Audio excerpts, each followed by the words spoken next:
Mustafa Bey, Ordu'dan gelen hastam yaklaşık olarak bir yıldan beri horlama protezi kullanıyor. Hemen kendisine soralım. Protezden önce ne gibi sıkıntıları vardı? Protezi kullandıktan sonra neler değişti? Protezden önce uyku apnelerim vardı. Horlamam çoktu.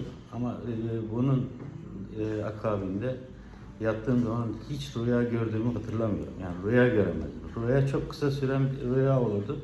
Bir anda uyanırdım. Ama bu protezi taktıktan sonra gerçekten rüyalar da görmeye başladım. Rüya sonlanıyor yani. Tam sonuna kadar rüyamı görüyorum. Ve çok rahatım uyku olarak. Peki sizce Hocamıza çok teşekkür ediyorum ya bu konuda. Peki Mustafa Bey, sizce protezi kullanmak zor mu? Protez kullanmak çok kolay. Yani bir alıştık mı? Zaten ağzına taktığın an biraz zorlanıyorsun. Ondan sonra uyku esnasında ağzında protez var mı yok mu hiç belli değil.